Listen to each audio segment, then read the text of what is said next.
dessa forma que a gente estudava o livro de Daniel na lição da escola sabatina.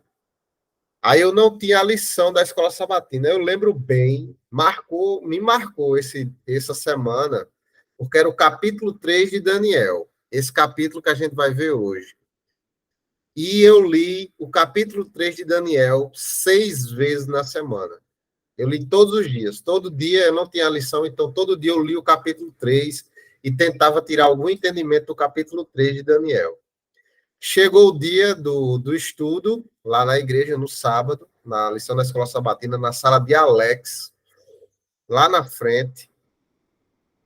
E aí um casal de Brasília que estava visitando a igreja começou a falar sobre Sadraque, Mesaque e Abdenego, os três aí, que são os principais do capítulo 3.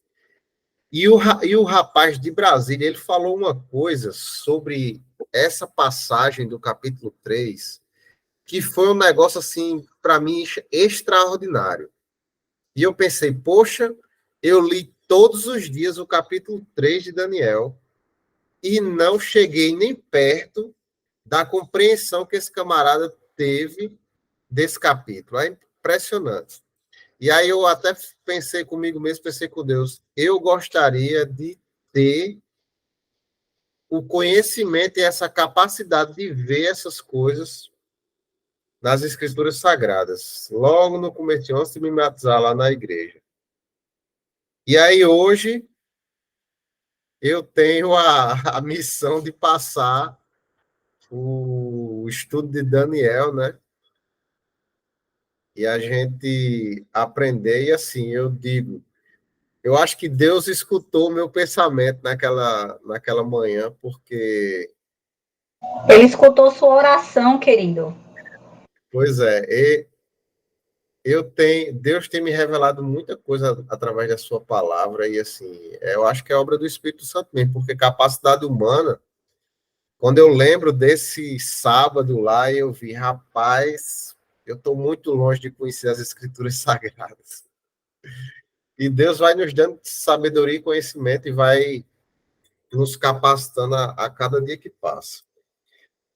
E mais adiante eu vou dizer o que foi que me marcou tanto dessa passagem aqui do capítulo 3. E eu vi outras coisas já, porque sempre quando a gente lê, a gente aprende algo nas Escrituras Sagradas. E o capítulo 3 ele tem coisas assim que eu não vou ter como falar sobre tudo, mas eu vou ter que falar sobre duas coisas que são principais.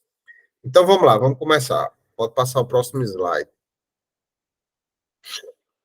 O capítulo 3 vai falar justamente sobre isso aí, né? O tema, a imagem do rei.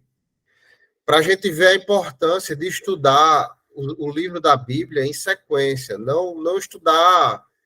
Eu recomendo você estudar a Bíblia por livro. Você pega o livro e estuda o livro. Porque se você estuda passagens e pega trechos e trechos separados, às vezes você perde o todo da história. Porque quando a gente estudou o capítulo 2 de Daniel, a gente viu que no capítulo 2 a gente precisava de informações do capítulo 1. E no capítulo 3 é a mesma coisa. Se a gente não tivesse estudado o capítulo 2 de Daniel, a gente não entenderia o que está acontecendo aqui no capítulo 3. E o que está acontecendo? O rei Nabucodonosor ele não teve um sonho, e lá naquele sonho ele viu uma estátua, e a estátua ela tem 5 elementos, ela é dividida em 5 elementos: ouro, prata, bronze, ferro e ferro misturado com barro. E agora, o rei, qual é a sacada do rei? Ele sonhou, ele entendeu, Daniel explicou a ele o sonho, são os reinos que vão suceder Babilônia, e Babilônia era qual? Babilônia era a cabeça de ouro. E o rei, na sua humanidade mais decaída, o que é que ele pensa? Eu não quero que meu reino passe. Eu quero que meu reino seja eterno e seja toda a estátua. Então ele faz uma estátua igualzinho um sonho, só que ao invés de ser ouro, prata, bronze, ferro e ferro com barro, a estátua é toda de ouro. E a estátua ser toda de ouro significa o quê? Que o reino da Babilônia não iria passar. Ia ser o reino de toda a história que ele viu lá no sonho dele. Passa aí, Desirê. Olha o que é que ele faz com o sonho. A mesma imagem que ele sonhou, ele faz agora, mas toda de ouro, com um significado bem forte. E esse significado de Nabucodonosor, ele é bem atual nos nossos dias de hoje, porque passa a mensagem clara. Eu sou aquele que constrói o meu futuro. Quem aqui tem rede social, quantas e quantas vezes não já viu frases dizendo: você é dono do seu futuro, você pode construir o seu futuro e você faz da sua vida o que você quiser. Essa é uma máxima que a gente encontra hoje, e às vezes até o pessoal crê em Deus, que conhece a palavra de Deus, mas coloca o futuro, acha que o futuro está nas suas mãos. E a gente viu através dos sonhos que Deus é quem detém os acontecimentos de todas as épocas, inclusive do futuro. E nós temos muita pouca coisa em nossas mãos. Nós deveríamos confiar mais em Deus, porque é justamente Deus que tem o controle de todas as coisas. Então, quando a gente não confia em Deus, na verdade, a gente está entrando em conflito com aquele que tem o controle de todas as coisas. Passa aí, Desirê. Então, vamos ver aí no texto, isso aí que eu comecei a falar. Olha o verso 1. O rei Nabucodonosor fez uma imagem de ouro que tinha 60 côvados de altura e 6 de largura. Levantou no campo de Dura, na província da Babilônia. É interessante essa versão aí também, porque ela fala 60 côvados e 6 de largura. Isso não é à toa. A forma de medir lá de Babilônia era sempre de 6 em 6. Eles usavam o número 6 como medida. Inclusive, 1 minuto ser 60 segundos é uma contagem babilônica. 1 hora ser 60 minutos é uma contagem babilônica. Eles contavam tudo de 6 em 6 e ficou para a gente essa herança aí de babilônica. Então, a medida tinha que ser sempre de 6 em 6. Por isso que é 60, que é 6 vezes 10, e 6 de largura. Essa é a medida padrão deles. Vamos continuar. Então o rei Nabucodonosor mandou ajuntar os sátrapas, os prefeitos, os governadores, os juízes, os tesoureiros, os magistrados, os conselheiros e todos os oficiais das províncias, para que viesse a consagração da imagem que o rei Nabucodonosor tinha levantado. Aí a gente vai prestar atenção aqui em duas coisas. Ele chama todas as autoridades, então aqui estão as autoridades do reino da Babilônia, do Império Babilônico, e eles vieram para consagrar a imagem. Consagração de imagem é uma coisa que a gente escuta hoje também, né? Tem muito disso aí, de consagrar a imagem, de adoração de imagens e tal. Era bem o que acontecia lá na Babilônia naquele tempo. Infelizmente, ainda temos essas práticas hoje aí, em algumas religiões. Pode passar. E aí, só para vocês verem, fazerem a comparação, né? O que Deus revela a Nabucodonosor, que é essa imagem dividida em 5 impérios, 5 elementos, e o que Nabucodonosor realiza, porque é o desejo de Nabucodonosor ser esse reino de ouro aí que vai durar eternamente. Uma coisa é o que Deus revela, outra coisa é o que o ser humano quer. Profecia é isso. A profecia revela algo para nós, mas nós geralmente queremos o futuro da nossa forma, em paz, em prosperidade, com muitas coisas, mesmo que a profecia diga que o futuro vai ser de sofrimento, vai ser de doenças, de guerras e de perseguição para os cristãos. Então, a gente tem que entender que nem sempre o que a gente deseja para o futuro é aquilo que Deus revelou para nós para o futuro. Pode passar, Desirê. Vamos continuar.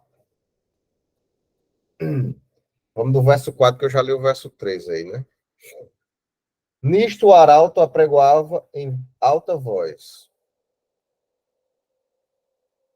Ordena-se a vós outros, ó povos, nações e homens de todas as línguas.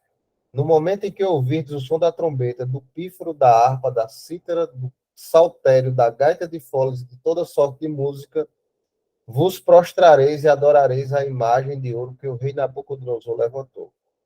Qualquer que se prostrar e não a adorar, será, no mesmo instante, lançado na fornalha de fogo ardente.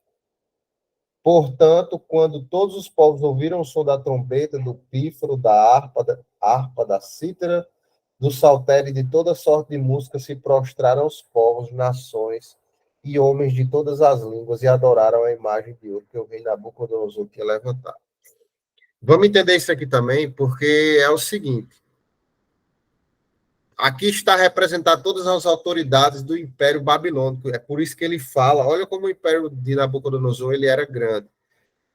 Que ele fala de representantes de todo mundo. Então, é como se Babilônia tivesse os seus representantes, as suas autoridades de todo mundo. E essas autoridades representavam todo o povo. Então, era como se fosse um evento mundial ali acontecendo, e esse evento mundial exigia adoração à imagem desse poder, que a imagem representava justamente a autoridade máxima, que era o rei Nabucodonosor. Essa a adoração à imagem tem que ficar bem na cabeça de vocês, porque no final eu vou precisar dessa informação, que vocês vão ver como ela é interessante para os nossos tempos de hoje. Então, apesar de ser ali as autoridades, mas as autoridades representam os povos de todas as nações, de todo o mundo, de todo o Império Babilônico que é espalhado pelo mundo. Pode passar, Desirê. E aí, o que é que acontece? O que é que o capítulo 3 conta? Como eu já combinei com vocês, vocês leem o capítulo 3 e a gente vai fazer o estudo aqui. Então, não tenho como ler todas as passagens. Mas aqui é só uma figura mostrando o que é que aconteceu lá. Todo mundo se prostrou, obviamente, porque foi ou você se prostra ou você morre, mas nós temos 3 camaradas ali, corajosos, que decidem não se prostrar diante da imagem. Eles vão contra todo mundo. Isso é interessante.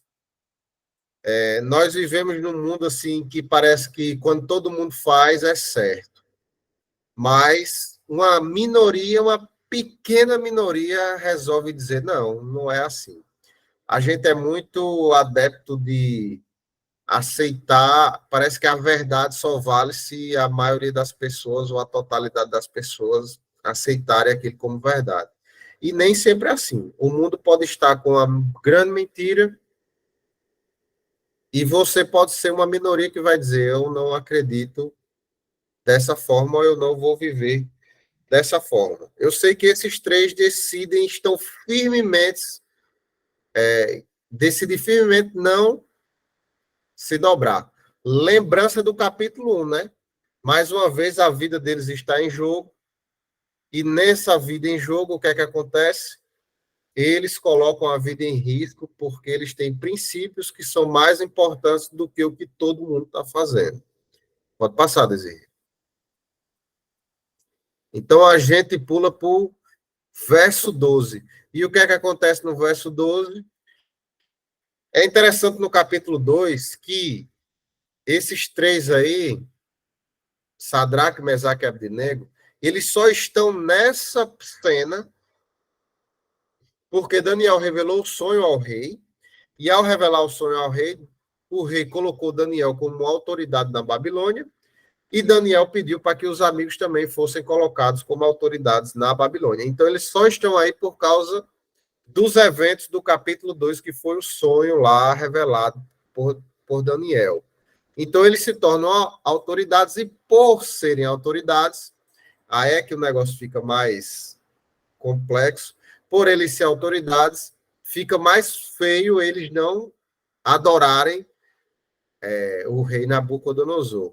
Mas eles só estão aí porque eles foram colocados como autoridade. Aí vamos ler aqui no verso 12. Aí os caras que foram salvos, né, por Daniel no capítulo 2, porque ia morrer todo mundo. E aí esses que são da turma lá, que foi salva por Daniel, o que é que eles fazem? A humanidade é cruel, né? O cristão vai lá e salva, e a humanidade faz o quê? Vai, como é que chama aqui? Vai fofocar e vai acusar os três lá. Que diz assim, ó, aos homens judeus, e aí já começa a discriminação, né? São judeus, então eles já não fazem parte aí dos babilônicos e tem toda essa questão discriminatória. E ainda aponta o rei a culpa, né? Que tu constituíste sobre os negócios da província da Babilônia. Acusa o rei, isso lembra muito Adão e Eva lá depois que pecam, né? Esses judeus aí que você constituiu como autoridade na Babilônia, esses caras aí, Sadraque, Mesaque e Abdinego, estes homens, ó rei, não fizeram caso de ti, a teus deuses não servem, nem adoram a imagem de ouro que levantaste. Antes não tinha problema nenhum eles serem adoradores de Yahvé, mas agora, na hora que eles têm uma oportunidade de se vingar ou de matar, o que é que eles fazem? Eles entregam esses três aí. E olha o orgulho do rei, né? O orgulho do rei lembra bastante também Satanás, né? Então, Nabucodonosor, irado e furioso, mandou chamar Sadraque, Mesaque e Abdinego. E trouxeram a estes homens perante o rei. Falou Nabucodonosor e lhes disse: é verdade, ó Sadraque, Mesaque e Abdinego, que vós não servis a meus deuses, nem adorais a imagem de ouro que levantei. Pode passar, Desirê. E o verso 15 é bem importante. Olha o que é que o rei Nabucodonosor diz. Agora, pois, estáis dispostos e, quando ouvides o som da trombeta, do pífaro, da cítara, da harpa, do saltério, da gaita de fole, prostrai-vos e adorai a imagem que fiz. Porém, se não a adorardes, sereis no mesmo instante lançados na fornalha de fogo ardente. E quem é o Deus que vos poderá livrar das minhas mãos? Essa pergunta é muito forte, sabe por quê? Porque lá no capítulo 2 de Daniel, Nabucodonosor estava engrandecendo o Deus de Israel, dizendo quem é esse Deus que revela esse sonho e que dá o entendimento do sonho. Então, esse Nabucodonosor é um pouco bipolar, né? Uma hora ele exalta o Deus de Israel, e na situação seguinte, isso foi depois de alguns anos, obviamente, ele está duvidando desse Deus aí que revelou o sonho. Mas a nossa humanidade, a gente fala assim, a gente fica muitas vezes abismado com Nabucodonosor, mas Nabucodonosor, na minha visão, é um reflexo da humanidade. A nossa humanidade é bem dessa forma. Uma hora a gente exalta Deus, quando vê um milagre, mas no momento seguinte a gente está duvidando desse Deus, duvidando e não confiando nele. Pode passar o próximo slide. E aí, a resposta desses homens, a gente tem que abrir um parênteses para falar sobre algo importantíssimo no cristianismo. Algo essencial, que é algo chamado fé. E aí a gente vai ver nesse exemplo, na prática, o que é uma fé plena, em sua plenitude. E aí eu trouxe para vocês essa passagem de Hebreus, que para mim é a melhor exposição e explicação do que é fé. E lá em Hebreus capítulo 11, na Galeria da Fé, Paulo vai explicar o que é fé no início. E diz no verso 1, Ora, a fé é a certeza de coisas que se esperam, a convicção de fatos que não se veem. Pois pela fé os antigos obtiveram bom testemunho. Pela fé entendemos que foi o universo formado pela palavra de Deus, de maneira que o visível veio a existir das coisas que não aparecem. Meus irmãos, fé, na definição de Paulo, é ter certeza de algo que ainda não aconteceu.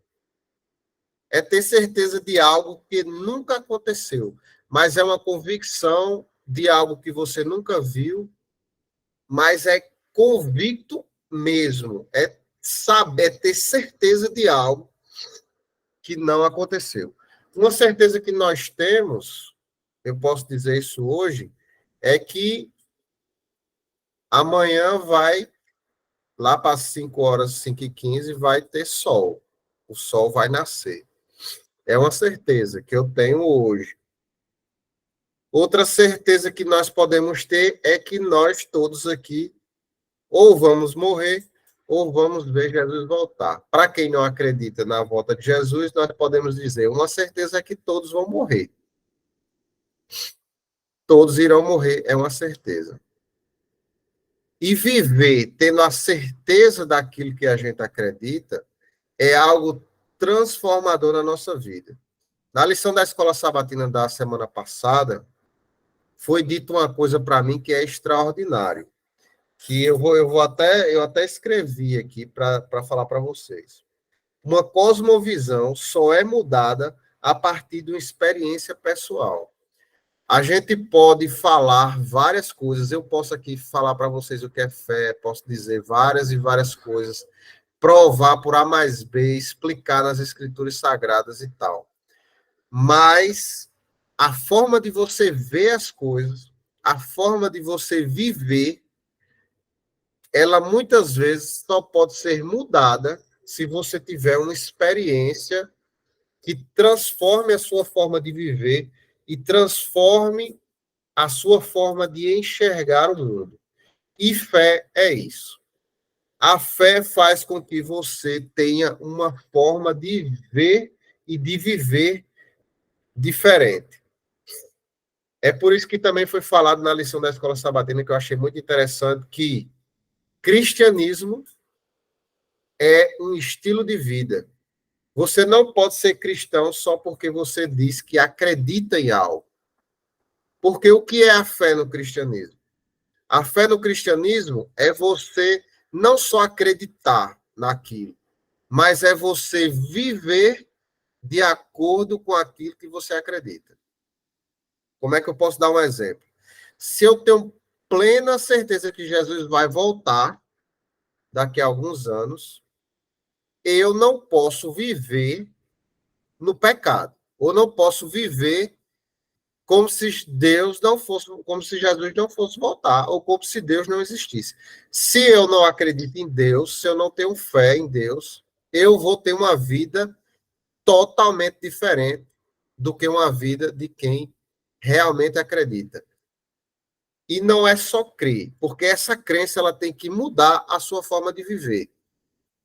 Outro exemplo, se eu tenho plena crença de que a forma que eu me alimento vai me deixar mais saudável ou menos saudável, isso vai mudar a minha forma de viver. Eu vou procurar viver de outra forma. Só que muita gente diz, eu acredito, realmente, eu acredito que mudar hábitos alimentares, eu estou dando só um exemplo, mudar hábitos alimentares traz saúde. Isso é só acreditar. Agora, fé nisso é quando você diz, não, eu tenho que viver dessa forma, porque se eu não viver dessa forma, eu não vou ter saúde. E fé é algo que transforma muita coisa na vida da gente. Se você não tiver fé, a sua vida não é transformada. Se o cristão, ele vive da mesma forma que ele vivia antes de conhecer Jesus, ele pode somente crer, como lá Tiago fala, crer até Satanás crer. Então, por isso que a transformação de vida ela é tão importante, porque a transformação de vida ela só vem através da fé. Ora, eu tenho uma certeza, uma convicção tão grande dos fatos que eu só posso viver de acordo com aquilo. Jesus fala, né, para ter a vida eterna, eu tenho que ser de determinadas coisas. Eu tenho que buscar a Cristo, eu tenho que fazer isso e fazer aquilo. Ora, se eu creio em Jesus, e muita gente lá no meu trabalho já chegou esse questionamento. Na hora de crer em Jesus, todo mundo diz, eu creio em Jesus. Ora, se você crê em Jesus, por que é que você não vive de acordo com o que Jesus disse que era para você viver? Isso é um fato simples. Você crê em Jesus, mas você não tem fé nele. Você não tem fé realmente. Jesus disse que há dois caminhos: há o caminho de salvação, de vida eterna, e o caminho de morte. Só há esses dois caminhos.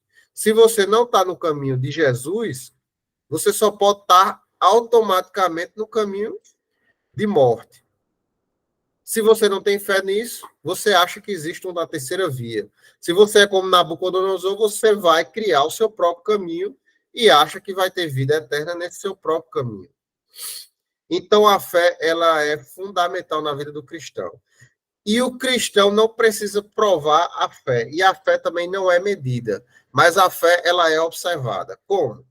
Ora, você mudou de vida, você vive de outra forma, você tem pensamentos totalmente diferentes sobre determinado assunto, isso significa que você tem uma convicção tão grande de algo que você vive de acordo com a sua convicção.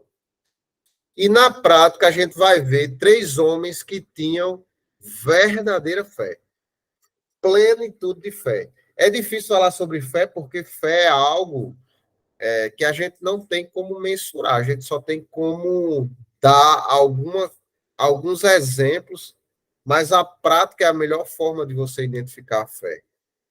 Porque a vida prática é que mostra aquilo em que você acredita. A cosmovisão ela é baseada em fatores daquilo que você acredita.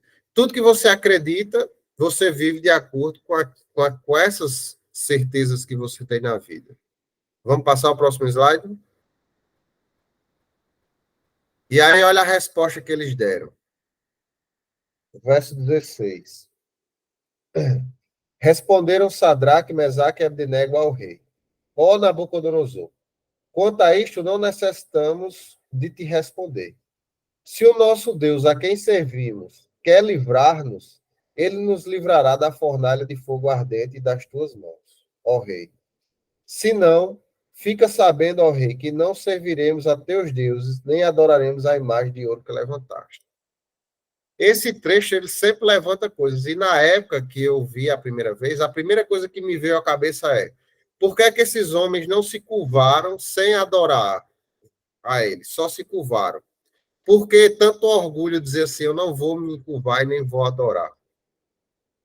A primeira questão dessa pergunta é: eles não estavam representando somente eles 3, eles estavam representando o povo de Deus. Então, eles tinham uma responsabilidade muito grande. Enquanto todo mundo está fazendo a mesma coisa, o povo de Deus está fazendo algo diferente.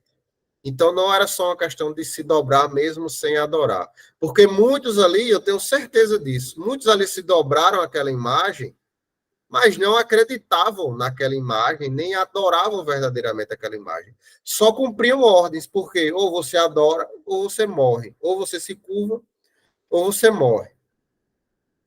Tem outra questão importante aí, que nós, cristãos, muitas vezes, nós só temos a primeira parte do cristianismo em relação a Deus, que é o nosso Deus a quem servirmos, se quiser, ele pode nos livrar. E nós sempre achamos que Deus vai nos livrar da fornalha, ou sempre Deus vai fazer um milagre na nossa vida. Então, nós temos uma fé, que é uma fé limitada, que é Deus sempre vai cuidar do seu servo. Deus sempre vai fazer isso. Deus sempre vai trazer uma vida boa para o cristão. Deus sempre vai abençoar o cristão. Deus sempre vai trazer coisas boas. Então, nós vivemos só uma parte da fé que é: eu creio em Deus, e por crer em Deus, eu sou obviamente nós somos abençoados, mas a questão é, eu só recebo bênçãos e coisas boas.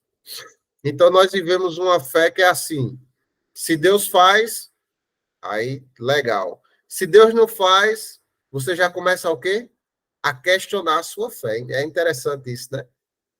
Se, se você não tem uma resposta de Deus, aí, rapaz, será que eu estou adorando a Deus certo? Será que eu tenho fé mesmo? E muitas vezes nós medimos a nossa fé com aquilo que Deus faz por nós. Quando, na verdade, a fé realmente aqui desses três homens é quando eles dizem: se não, ó rei, não serviremos a teus deuses, nem adoraremos a imagem de ouro que levantaste. Ou seja, nós não faremos nada que é errado, que é contra os princípios de Deus, está lá na Torá, Êxodo capítulo 20, não se prostre diante de imagem nenhuma, né? Não adorem outros deuses. E eles sabem muito bem disso, e mesmo que Deus não livre esses homens, eles não vão se prostrar. Ou seja, que Deus haja ou que Deus não haja, eu tenho plena convicção de que Deus é o Deus verdadeiro e eu vou seguir o Deus verdadeiro. Isso demonstra não só confiança, não é só confiança em Deus, mas é total subserviência a Deus. Deus é muito mais importante para eles do que a sua própria vida. E, meus irmãos, só tem uma forma de você colocar, provavelmente, a coisa mais preciosa de todos aqui. Tem pessoas até que não colocam a vida em primeiro lugar, mas é o natural do ser humano, é colocar a vida em primeiro lugar. Então, o bem mais precioso de qualquer pessoa, é por isso que um milionário, um bilionário, ele gasta todos os seus bilhões para viver.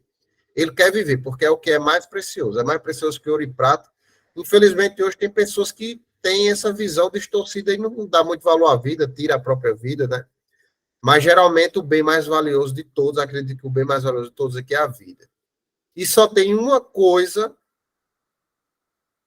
que pode mudar essa nossa visão de autopreservação, a autopreservação da vida. É plena fé de que a sua vida, mesmo que você perca, está nas mãos do teu Salvador. Então é por isso que esse texto aí ele só pode ser entendido se entender que o cristão precisa entender sobre a morte, e a morte está totalmente relacionada à fé. A plena confiança em Deus, apesar dos pesares, apesar de acontecer qualquer coisa, porque esses três homens, eles sabem que no futuro eles estarão com Deus na vida eterna. Então vamos ver o próximo slide. Vamos ver aqui outro exemplo que é de Paulo, e é essa esperança aqui. Esperança é igual a fé, é muito parecido. E é a esperança na vida eterna que faz com que você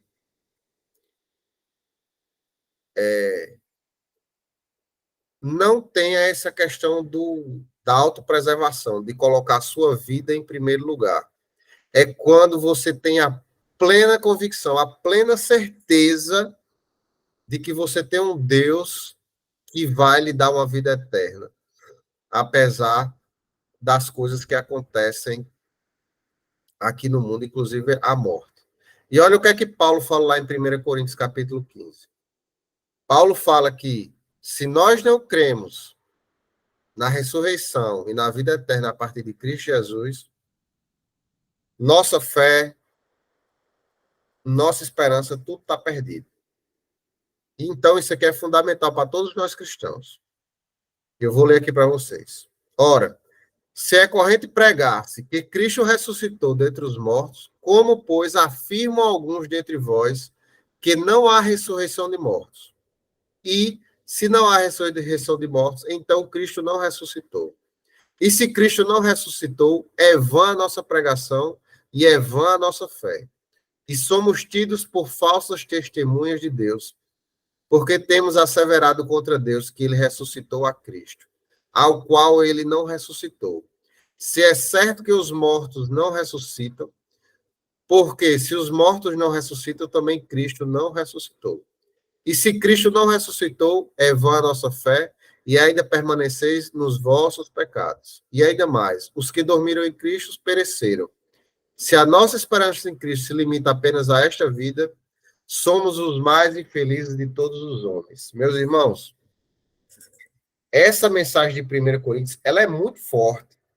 Ela é muito forte, sabe por quê? Porque nós, muitas vezes, acreditamos que Jesus ressuscitou, nós acreditamos que a nossa esperança não está apenas nessa vida, mas nós acreditamos na vida eterna, mas nós não temos fé na vida eterna. Ou seja, nós não vivemos de acordo com a vida eterna. Primeiro, temos um medo terrível da morte. Claro, a morte não é natural para nós. Salomão escreveu que a morte não é natural para o ser humano, porque Deus nos fez para a eternidade. Mas, meus irmãos, temer a morte é talvez temer a condenação. Se você tem plena fé em Cristo Jesus, que Cristo lhe salvou, você tem que, se você for convicto dessa crença, de vida eterna, e de que você foi salvo por Cristo Jesus, você não tem esse temor. E outra, você não tem o pensamento e você não vive limitado a esta vida de pecado e mundana, porque muitas vezes nós acreditamos na vida eterna, na ressurreição, mas nós vivemos como se a vida aqui nessa terra fosse melhor do que a vida que nós teremos no porvir. Então, o que é que a gente faz com a nossa vida? Nós corremos atrás de riquezas, nós trabalhamos o tempo todo na nossa vida. Para quê? Para termos conforto e termos uma vida melhor aqui. Por quê? Porque nós cremos que a nossa vida parece que é apenas aqui nesse mundo de pecado. Então, nós tomamos escolhas todos os dias como se nós não teremos essa recompensa da vida eterna, essa herança de Jesus Cristo da vida eterna. Muitas escolhas das nossas vidas, infelizmente, como cristão, é como se não tivéssemos fé que Cristo ressuscitou e que Cristo prometeu que nos dará a vida eterna. E a vida eterna que Cristo nos prometeu, ela não é essa vida miserável que nós temos aqui. É uma vida plena, uma vida com paz, com saúde, sem morte, sem dor e sem sofrimento. Mas nós vivemos apegados a esse mundo de dor, sofrimento, morte, tristeza, e nos apegamos por tão pouco. Nos apegamos por riquezas, nos apegamos por prazeres e cremos em algo e vivemos no limite da vida aqui na Terra.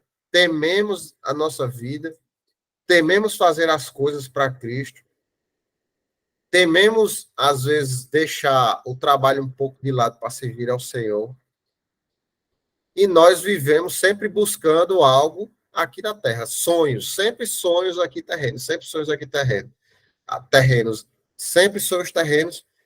E esquecemos que a nossa recompensa não está aqui. E a nossa vida não deveria estar voltada, a nossa vida não deveria estar fixada aqui na Terra. Mas, infelizmente, nós cremos nessa promessa tão importante de vida eterna, mas não temos fé, como esses homens, de viver segundo aquilo que nós cremos. Pode passar, Desirê, a próxima. E a sequência é que Paulo vai falar também lá no verso 15, e ele diz, ora, e porque também nós nos expomos a perigo toda hora, dia após dia morro. Eu protesto, irmãos, pela glória que tenho em vós outros, em Cristo Jesus nosso Senhor. Se, como homem, lutei em Éfeso com feras, quem me aproveita isso? Se os mortos não ressuscitam, comamos e bebamos, que amanhã morreremos. E nós vivemos muito dessa forma, comamos e bebamos, que amanhã morreremos. Nós vivemos muitas vezes na própria igreja dessa forma. Mas o que é que Paulo está falando? Por que é que Paulo enfrentava a morte todos os dias? Paulo diz, dia após dia morro. O ponto de Paulo morre é que ele enfrenta a morte todos os dias. Por quê? Porque Paulo tinha plena convicção de duas coisas. Primeiro, de que ele ressuscitará na volta de Jesus.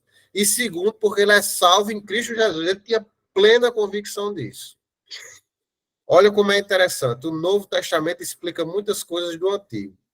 Meus irmãos, se esses três camaradas eles não tivessem essa fé, a fé na vida eterna, a fé na ressurreição, eles não enfrentariam Nabucodonosor daquela forma. Eu tenho certeza absoluta disso. Então, nós temos que crer, nós temos que ter fé e sabermos naquilo que nós temos que ter fé. E para não ficar só no Novo Testamento, Isaías também 26, no verso 19, diz: os vossos mortos e também o meu cadáver viverão e ressuscitarão. Despertai e exultai os que habitam no pó, porque o teu orvalho, ó Deus, será como orvalho de vida, e a terra dará à luz os seus mortos.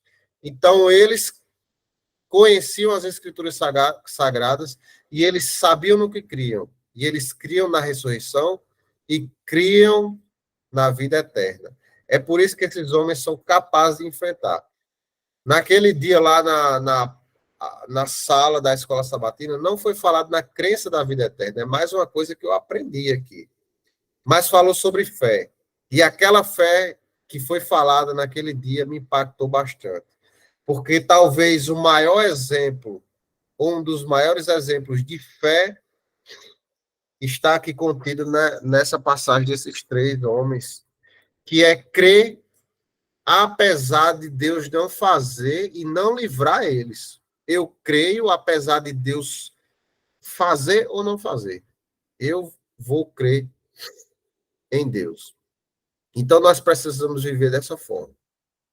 Se der tudo errado na minha vida, mas eu sei que estou com Cristo Jesus, eu vou crer da mesma forma. Isso, só isso é bênção. A vida eterna, ela já é mais importante do que qualquer outra coisa que a gente tenha e receba aqui na Terra. Pode passar, Desejo. E aí, essa imagem aí vai trazer o que é que acontece, né? Eu espero que vocês tenham lido lá no capítulo 3, que os três são jogados na fornalha e o que é que acontece? Eles não se queimam e o rei Nabucodonosor, além de ver os três lá, vê essa quarta figura. Essa quarta figura ele chama de Filho dos Deuses, que é um nome até utilizado para significar que era Jesus Cristo ali naquela passagem. Jesus está no meio deles, e nos livros de Ellen White fala sobre isso, e eu acho isso fantástico. Ou seja, Cristo já estava ali livrando o seu povo, estava ali no meio deles. Cristo não desampara o seu povo, mas a fé e a confiança inabalável em Deus é que faz esses homens terem essa história narrada aí no capítulo 3. É interessante que vários mártires foram queimados na história da igreja, vários. E será que esses mártires tinham menos fé do que esses três homens? Claro que não. Mas os mártires que foram queimados, vários mártires que foram queimados, eles foram queimados na plena certeza do que esses três falaram aqui. Se Deus não me livrar, eu não me prostrarei e vou adorar somente ao Deus verdadeiro de toda forma. Na reforma protestante, nós temos vários exemplos de mártires queimados e que entregaram suas vidas com a fé inabalável. Esses homens foram livrados porque Deus tinha um propósito para esses homens e tinha um propósito para essa época do cativeiro babilônico. E também Deus tinha um propósito desses mártires. Lá em Apocalipse a gente vai ver que Deus tem um propósito para esses mártires. E acontecido isso, a gente tem que entender também que Nabucodonosor, ele é um personagem principal nessa história que a gente está vendo.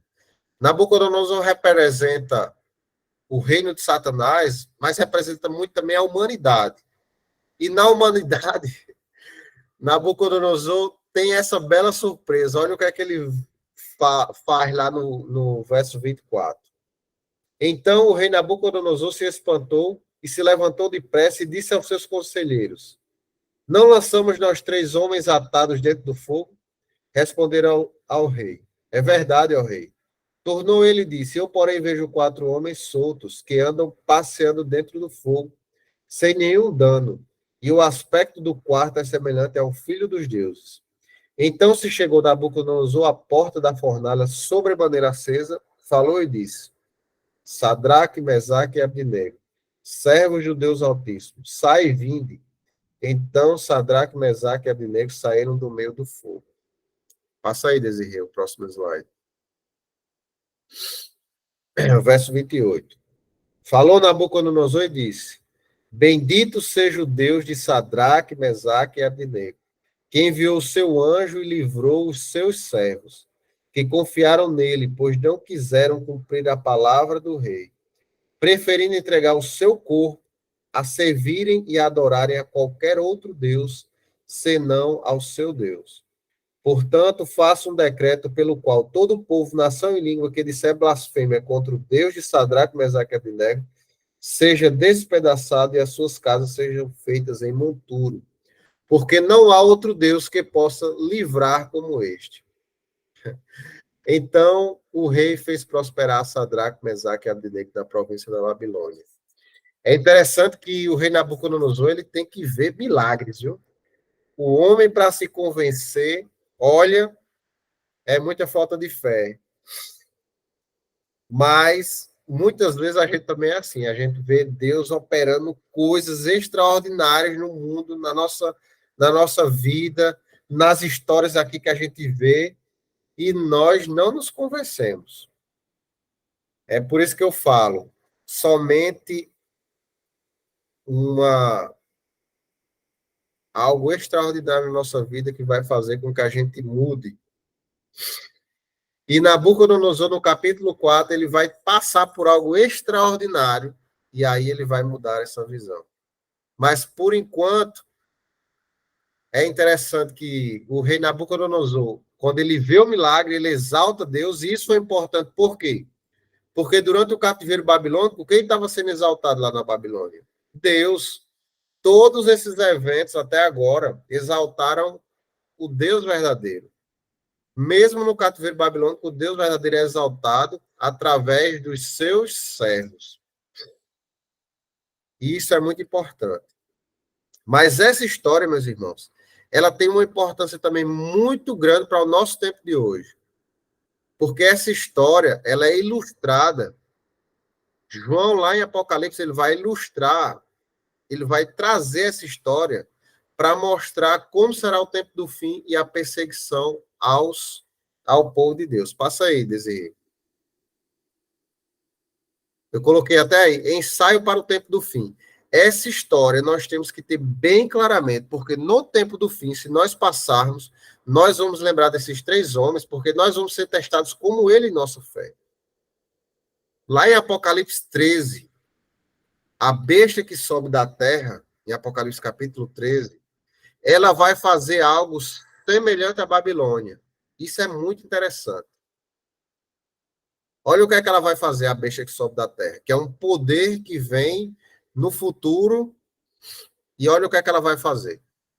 No verso 14, aí a gente vai ler junto. Seduz aqueles que habitam sobre a terra por causa dos sinais que lhe foi permitido realizar diante da besta, dizendo aos que habitam sobre a terra que faça uma imagem à besta, aquela que foi ferida à espada e sobreviveu. E lhe foi concedido poder para dar vida à imagem da besta, para que também a imagem da besta falasse e fizesse morrer todos os que não adorassem a imagem da besta. Meus irmãos, o que é que está acontecendo aqui em Apocalipse capítulo 13? A besta que sobe da terra, ela seduz os habitantes e faz com que eles façam uma imagem. Essa imagem não vai ser lá como uma Babilônia, que é uma estátua, não, mas vai ser uma imagem. E ele diz, ou você adora essa imagem, que não é o Deus verdadeiro, assim como Nabucodonosor fez, ou vocês morrem. É um decreto de morte aí também, para aqueles que não vão adorar. E saibam vocês que todas as nações, povos e línguas do mundo vão se curvar diante da imagem. Eles podem até não acreditar na imagem, eles podem até não ter fé na imagem, eles podem até não adorar verdadeiramente a imagem, mas todos vão se prostrar. Sabe quem é que não vai se prostrar diante dessa imagem feita da besta do mar?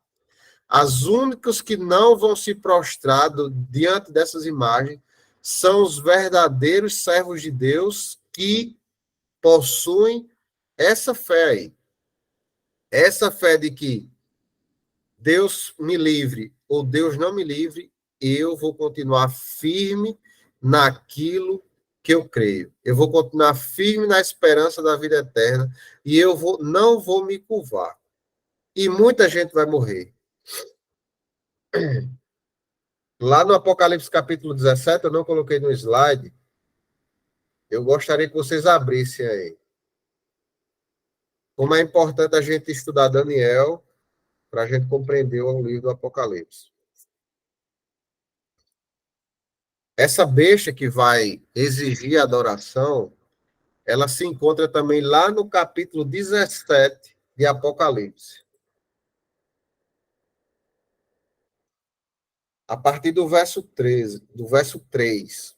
Apocalipse 17, verso 3. Fala que João viu isso aí e tinha um nome. Transportou-me o anjo em espírito a um deserto e viu uma mulher montada numa besta escarlate. Besta repleta de nomes de blasfêmia, com 7 cabeças e 10 chifres. Achava-se a mulher vestida de púrpura e de escarlata, adornada de ouro, de pedras preciosas e de pérolas, tendo na mão um cálice de ouro transbordante de abominações e com as imundícias da sua prostituição. Na sua fronte achava-se escrito um nome, um mistério, Babilônia, a grande, a mãe das meretrizes e das abominações da terra. Ou seja, a imagem que João Evangelista, que escreveu o Apocalipse, ele tem do poder do tempo do fim, que vai exigir adoração, é a mesma imagem dessa Babilônia que nós estamos estudando aqui no capítulo 3. É a mesma ideia, é você exigir adoração. Meus irmãos, toda vez que a adoração ela for exigida e ela não for de livre consentimento, você adora porque você crê, você tem fé naquilo. Toda vez que a crença ela é imposta, ela é Babilônia. Ela representa esse poder. Esse poder que Nabucodonosor queria colocar, a imposição da adoração. E nós teremos isso no tempo do fim.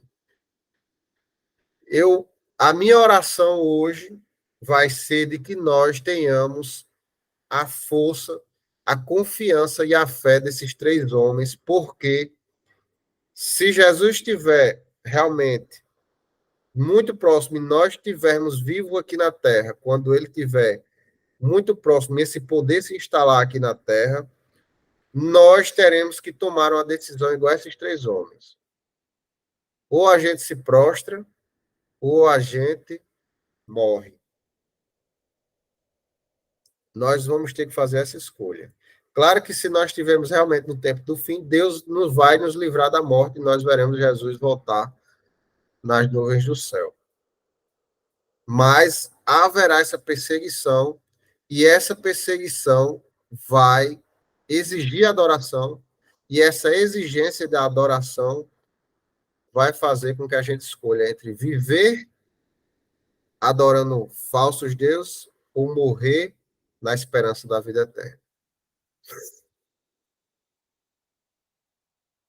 E aí tá aberto para vocês. Nem passei, ó. Foi no tempo. Abro para vocês aí para perguntas ou para algumas colocações do nosso estudo. Pode falar, Malu. Uau. Eu sempre tive, assim, dúvidas, sabe? Até cheguei um dia, Israel pregou lá na igreja, falando dessa imagem e adoração. Aí eu fiquei meio com vergonha de perguntar, mas eu sempre pergunto para alguém, sempre que eu tenho dúvida, eu pergunto. essa imagem que vai fazer a imagem falar.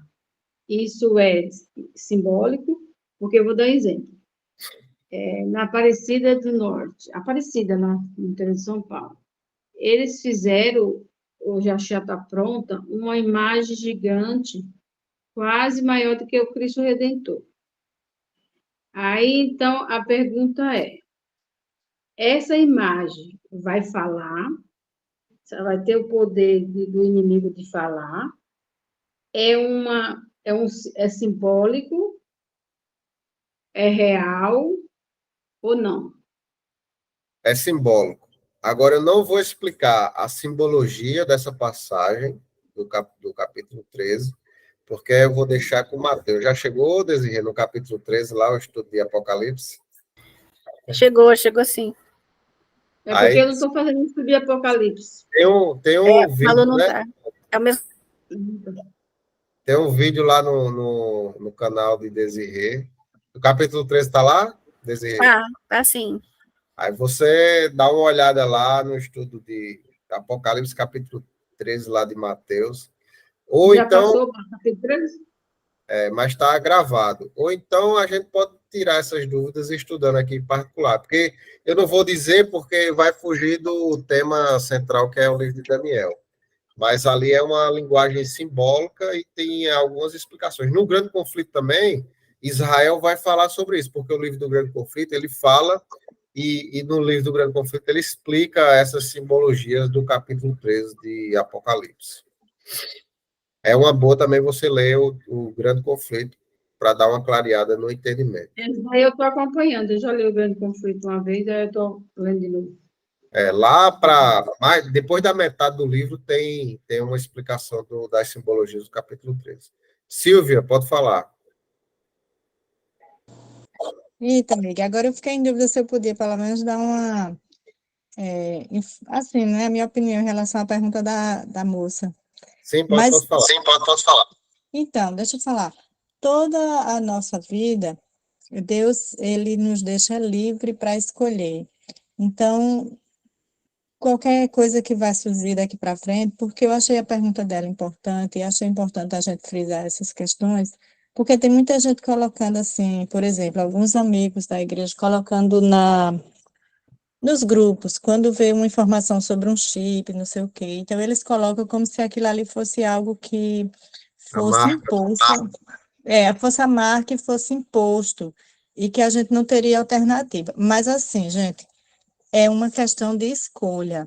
Não se trata de uma imposição que a gente, por exemplo, vai ser obrigado de toda forma e não vai ter como escapar.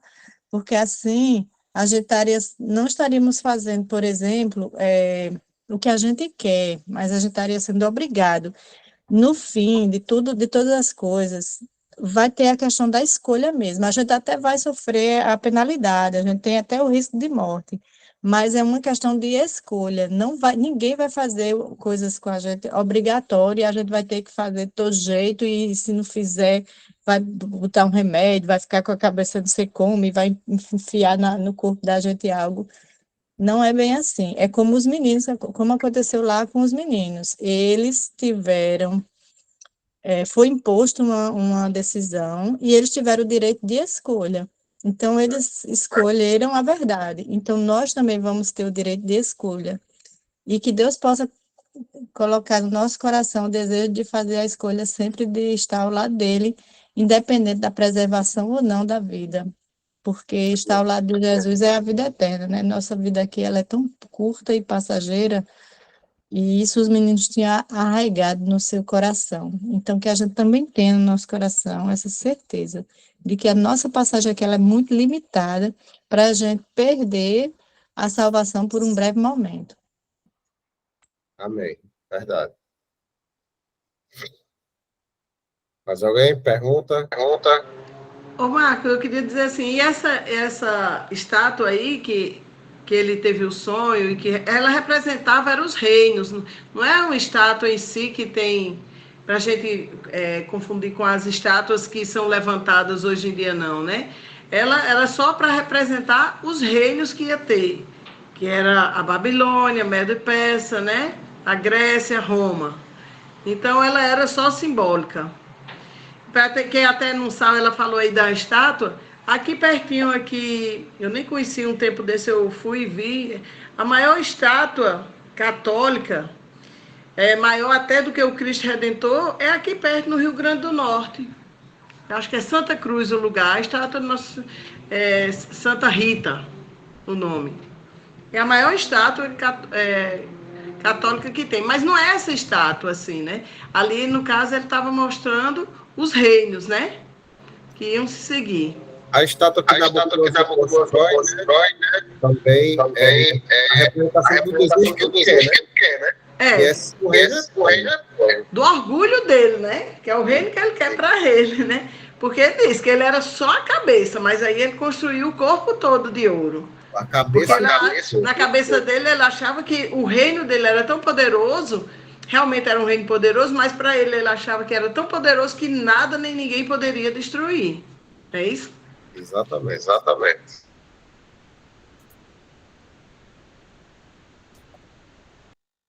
Fala aí, Bill. Então, gente, ô Marco, eu queria só assim, poxa, porque o que aconteceu com a estátua de Nabucodonosor, do sonho dele, né? Que representava os 5 reinos. Foi destruída por uma pedra sem auxílio de mãos humanas, tá? Aí eu ainda, poxa, não vi se tem essa que Nabucodonosor construiu, se houve uma destruição, entendeu? Se está escrito em algum canto, entendeu? Como foi destruído, entendeu? Você sabe me dizer alguma coisa sobre nesse sentido? Se a estátua que ele construiu, se ela foi destruída? Sim. Com certeza, porque Babilônia ela foi destruída, né? Hoje a gente foi encontrado escavações de Babilônia. Inclusive essa tela que eu coloco aí, a primeira, que é um leão com asas, foi pego numa das paredes lá de Babilônia, mas Babilônia virou ruínas. Hoje você encontra as ruínas de Babilônia lá em Bagdá. E depois da queda Pronto, essa aí, ó. Ela foi tirada lá da cidade de Babilônia. Então, toda a cidade, existe até, eu acho que uma profecia falando sobre Babilônia, que Babilônia seria destruída e nunca mais seria reerguida. Então, a Babilônia ela foi destruída, acredito que pelos persas.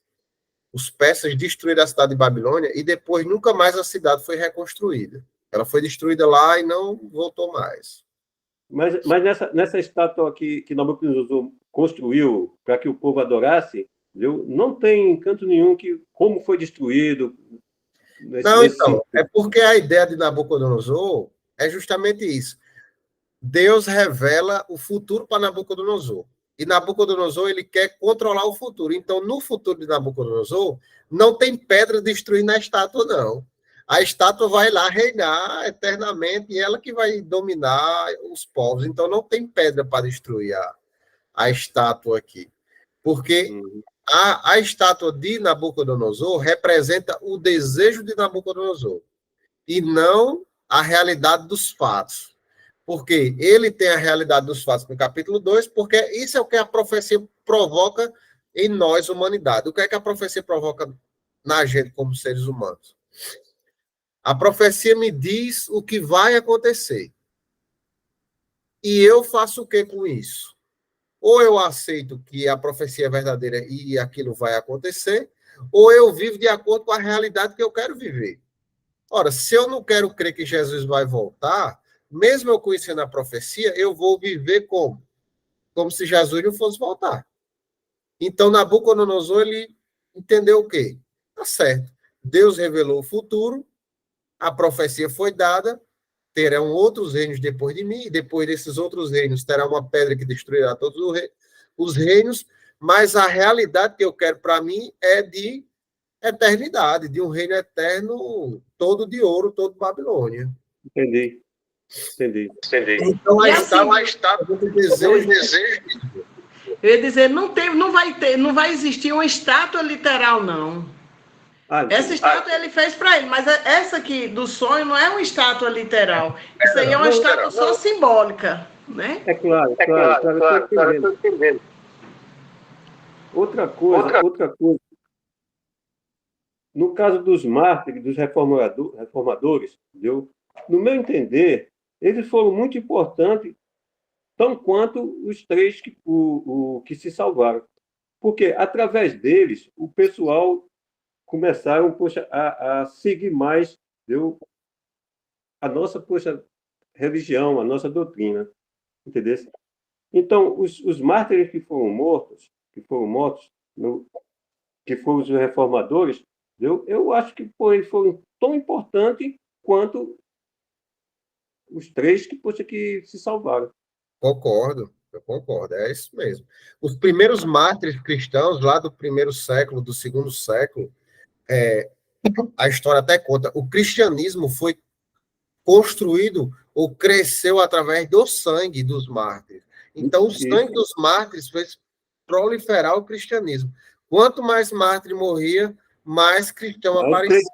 Porque ali é uma evidência total de fé. E os reformadores também, muitos reformadores não morreram, como Calvino, como o Lutero também não morreu. Lutero, Zwingli e vários outros não morreram. Mas antes deles, homens morreram e a reforma só teve forças também porque eles tiveram fé e colocaram a vida, entregaram a vida em nome dessa causa aí.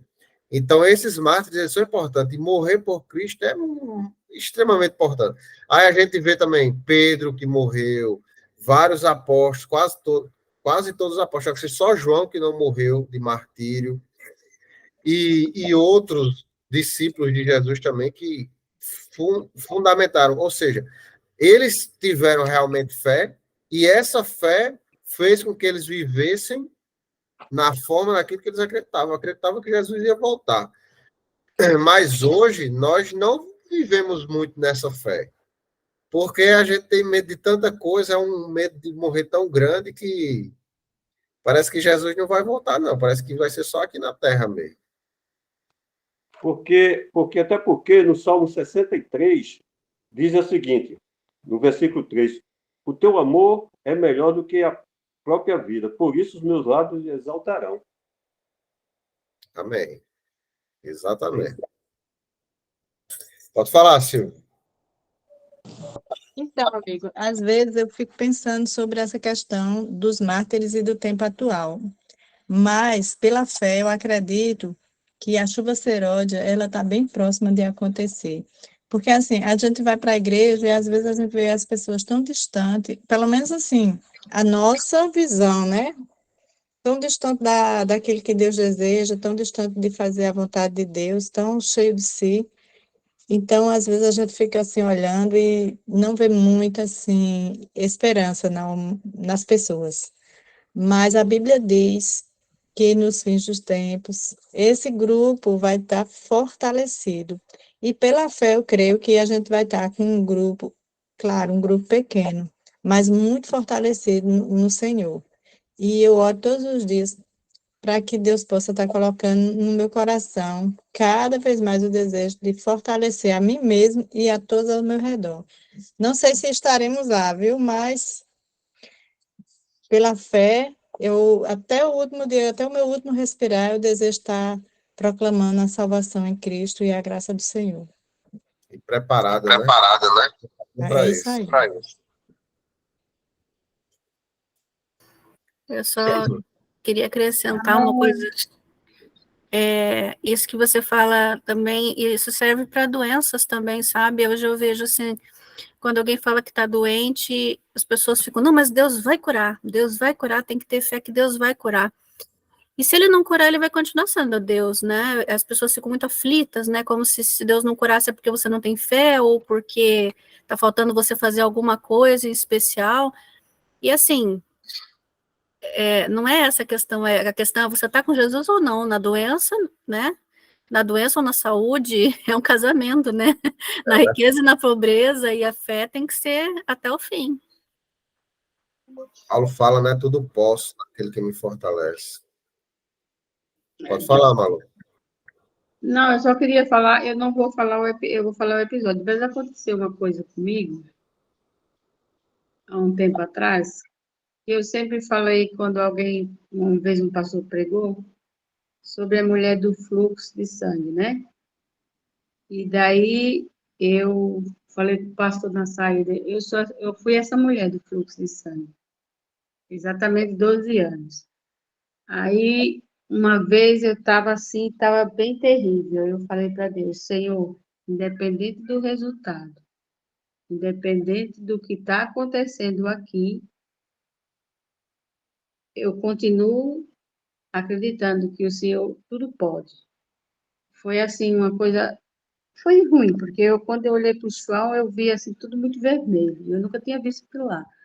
Aí eu só falei assim para Deus, independente de qualquer coisa, independente de qualquer coisa, o Senhor continua sendo Deus. Se o Senhor me curar, o Senhor é Deus. E se o Senhor não me curar, o Senhor é Deus. O Senhor tem um propósito para minha vida. E assim foi. Aí eu lembrei, Deus é Deus. Ele continua sendo Deus. Porque tem muita gente que fala, eu vou para a igreja, eu não vou ter problemas, eu não vou não ficar doente, eu não vou ficar isso, porque eu estou indo para a igreja. A partir do momento que a gente vai para a igreja e que a gente vai buscar a Deus, as demais coisas serão acrescentadas, mas hoje em dia as pessoas vão para a igreja, elas não vão atrás de Deus. Por isso que a gente tem que fincar a nossa fé em Deus e nem olhar nem para a direita nem para a esquerda, mas em uma em frente, porque Deus sabe de todas as coisas, que nem Israel falou. Ele vai curar, como é que fala? Profetize. O pessoal tem esse negócio, profetize, está amarrado, essas coisas.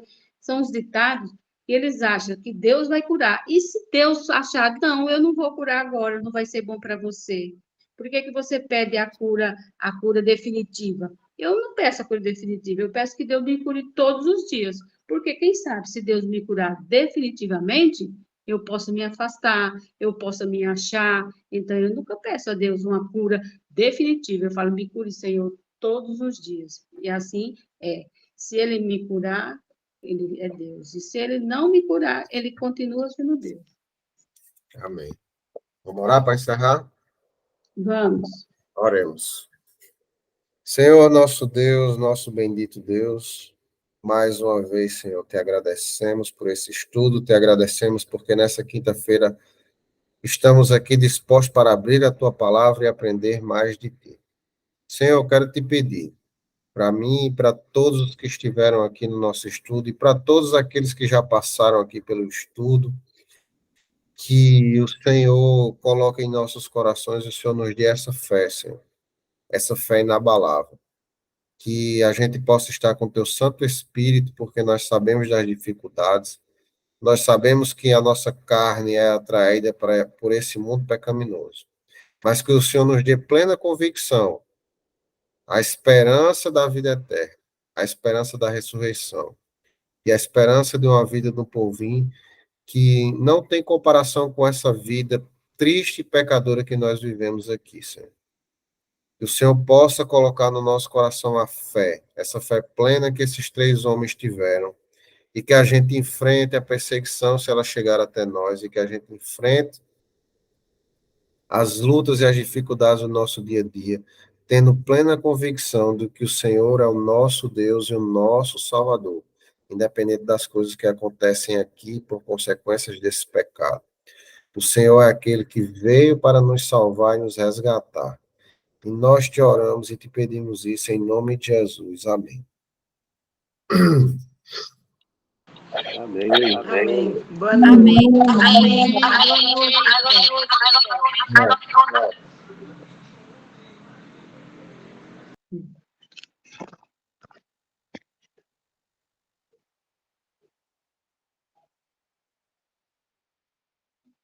E você também.